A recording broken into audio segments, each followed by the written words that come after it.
This conference will now be recorded.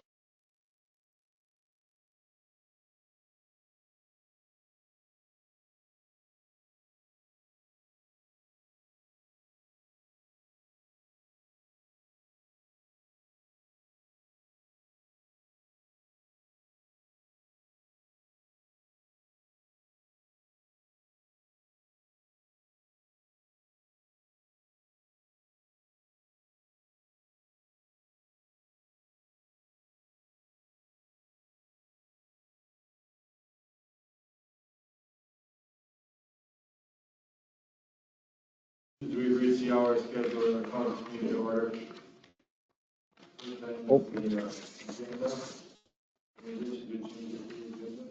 I do have an addition to the agenda. I forgot to just put it on there, but I'm going to just do an update on Keller Bartman, if that's okay, just so you guys don't have to ask. So I'll just put it on there so you guys are aware. Sounds good.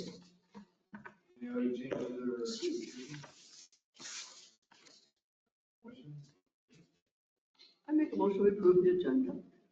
I'll second that motion. Motion. Aye. Motion made, motion carries 5-0. Minutes of the last meeting.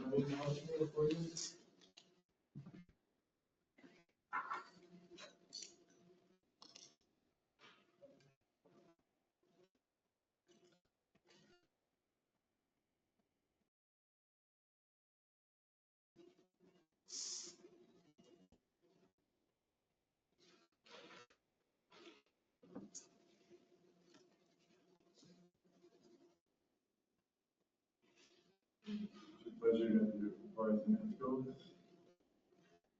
What'd you say? All in favor, or anyone who wants to? I'll make the motion. Okay. I make a motion to accept minutes of last meeting. I'll second that. With the second, we adopt the minutes as printed. Is there any objection, discussion? All those in favor say aye. Aye. Opposed say nay. Motion carries 5-0.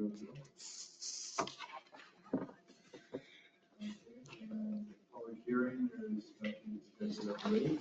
Nope. Number 5, full business. None. Nothing scheduled. Okay. New business, the Charleston second lot minor subdivision. Yes. So Tony Bigelow approached us last week or 2 weeks ago as when we kind of got the information about it. But we kind of got rolling on it last week.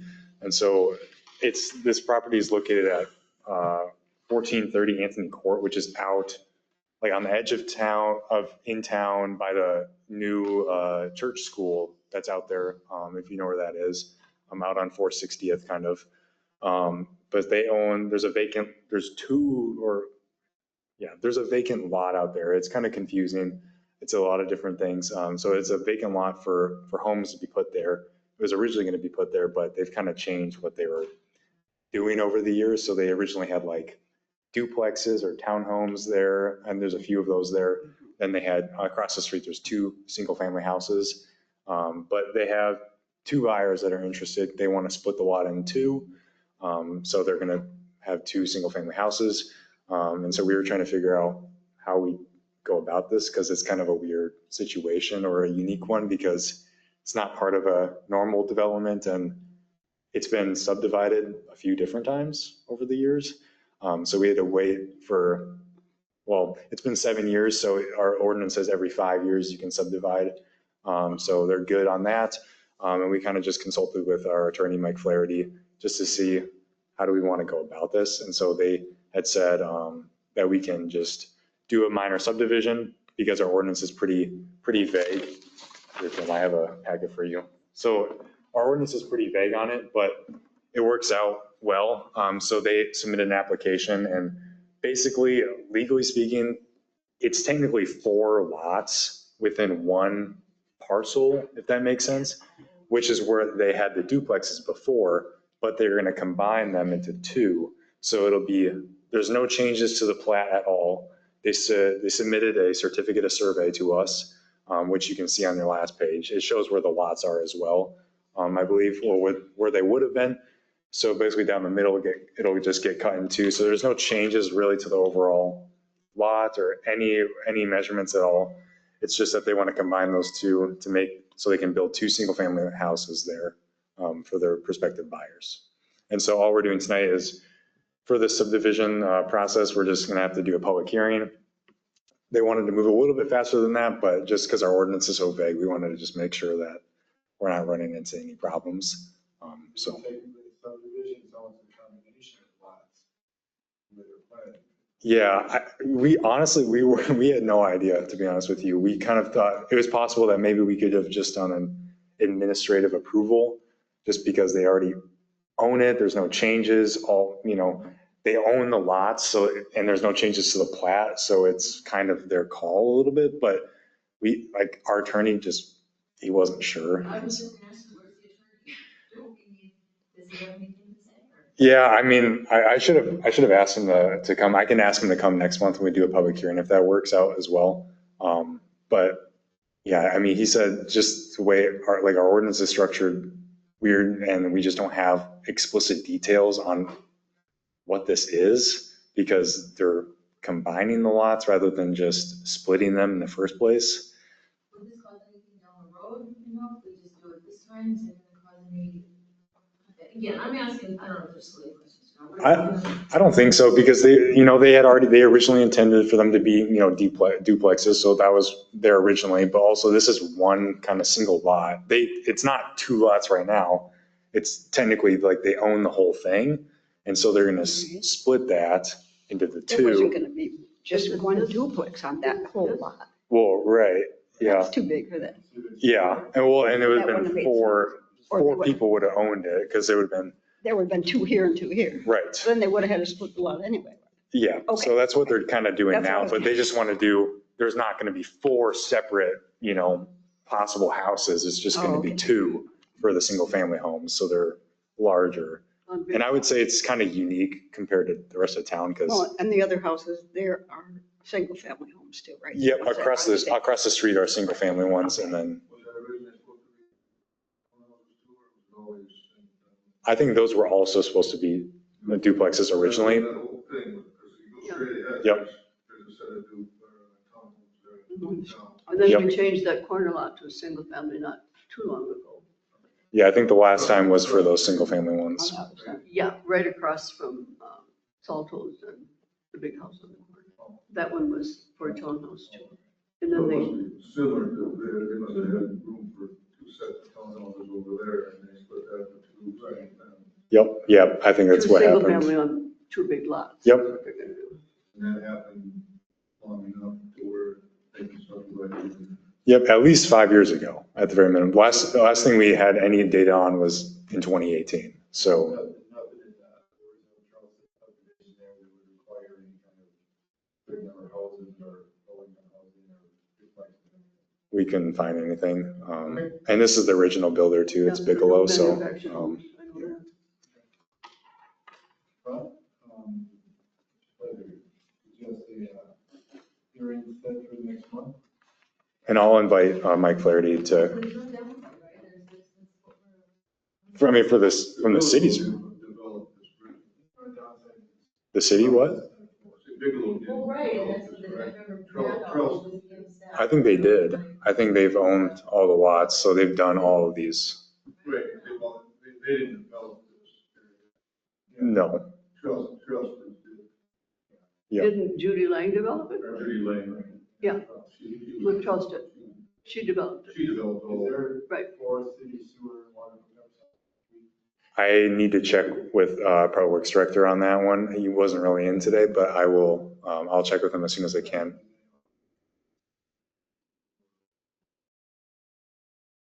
Yep. Yeah, well, what we're kind of possibly worried about is if they didn't hook up utilities there, we would have to tear up the road.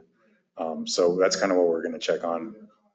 Yep, so I'm going to check on that and I'll bring that information back next month when I have more detail. And I'll invite Mike Flaherty to come with as well so he can just explain his thought process too.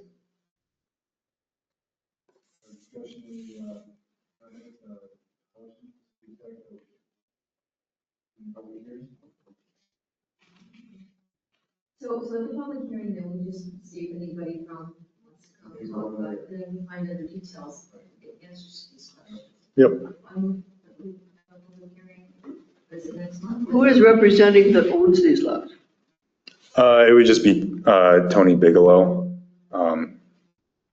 We got a motion on the floor for a city public hearing. Because I see they closed on the 8th of August this year, and a guy named, what was his name? I thought I wrote it down. Strange name. It says it's the owner of those lots. At this address? Who? At those Yeah. address? Oh, I haven't checked on anything yet, so I don't know for There's a sure. motion on the floor. Second. Okay. Any other discussion about how the 535, I believe, on the 10th? All those in favor say aye. I, Opposed say nay. Carries 5-6-0-0. Okay. So you're thinking these are split off already and sold pardon? Yeah, they closed the 8th of August.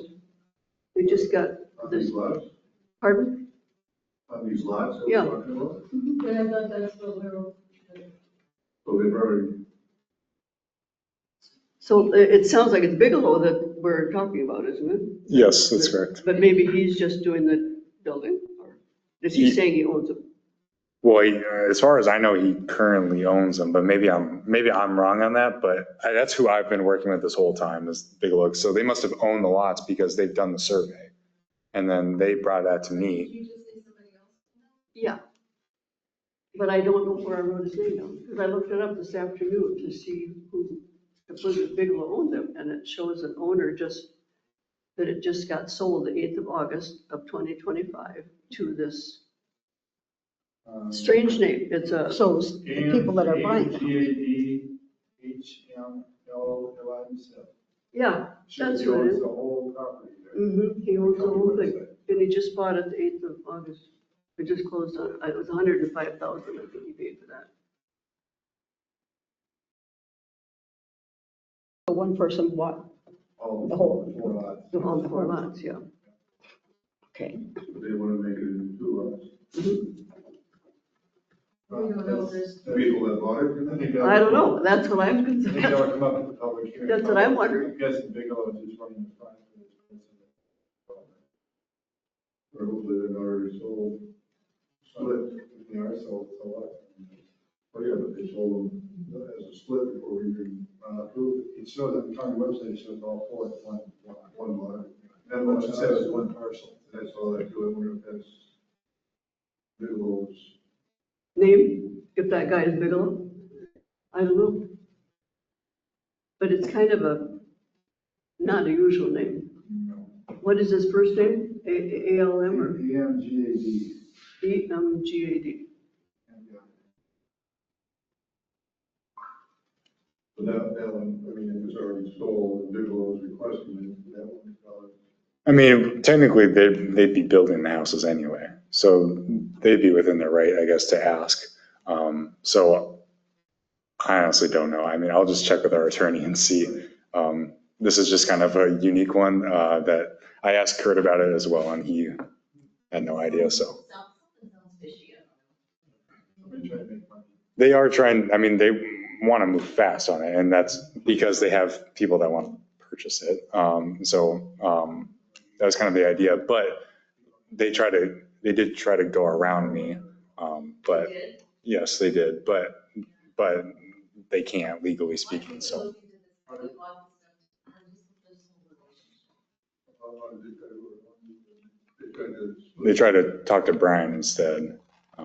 But legally, they have to go through this process. So we checked with Mike Flaherty and they can't get around it. It's our ordinance. It's our local authority. So That'll be at next month's meeting, we'll probably learn some more.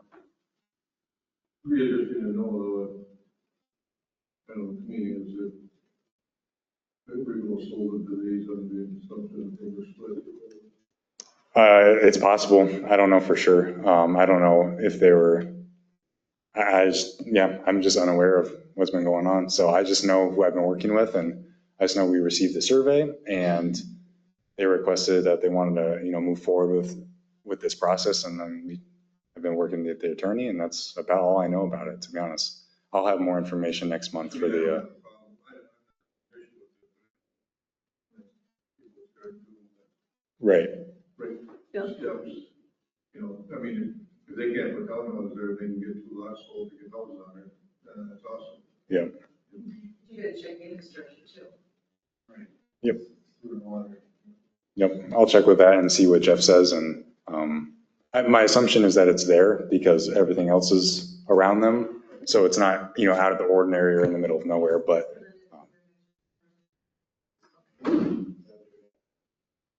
we probably have to use classes taken out the other hookup. Well, I don't think there's no hookups there already, because as they build these things, I think they tap into it.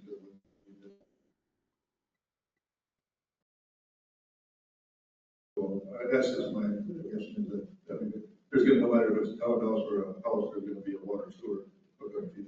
yep. Yeah, it'd be just normal. But the developer would cover those costs. So I'm guessing there's not 4 taps in there, and they usually tap into it as they build these things. Yep.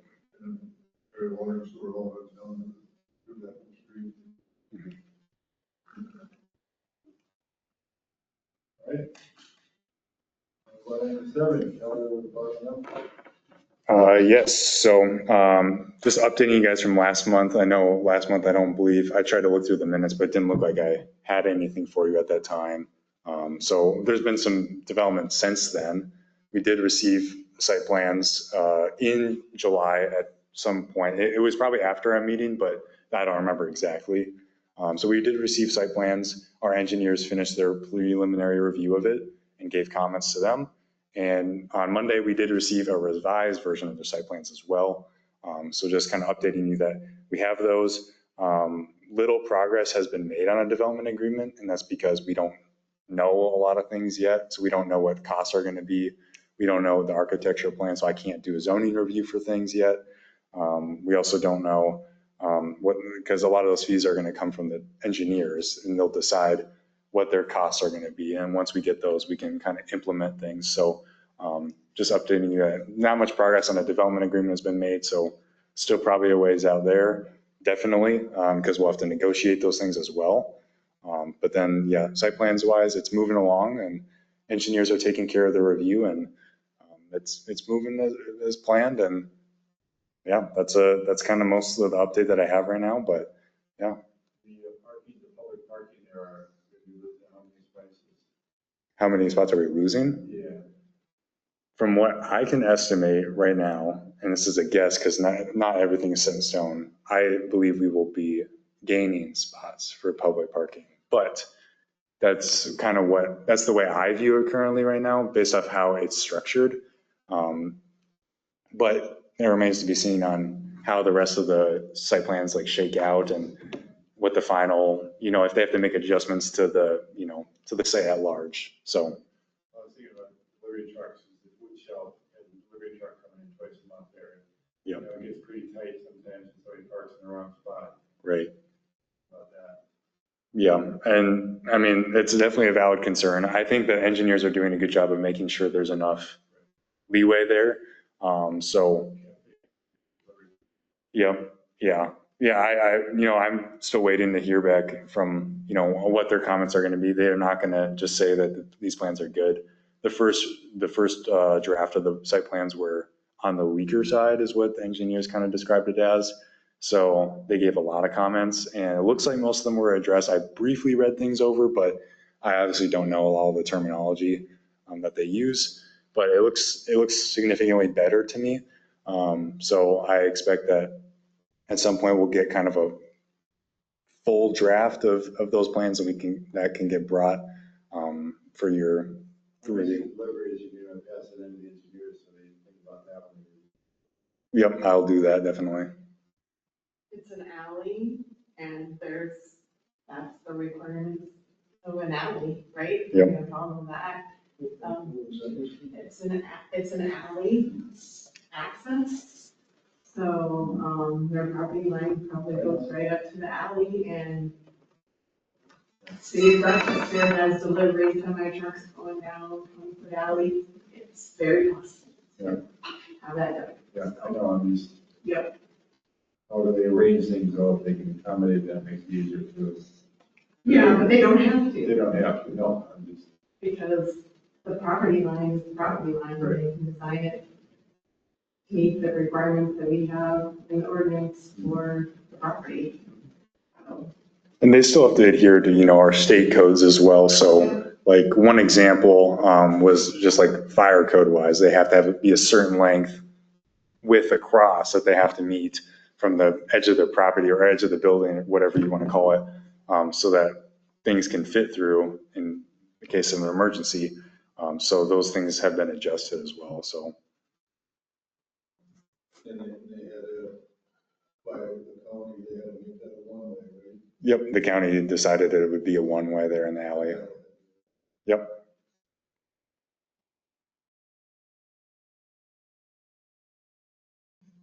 No further business on the agenda. Open to our motion to adjourn.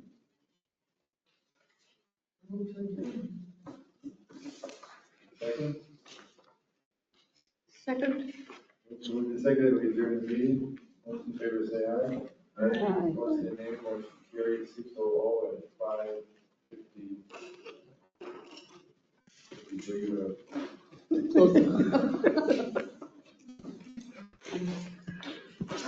Thank you all for coming. Yep.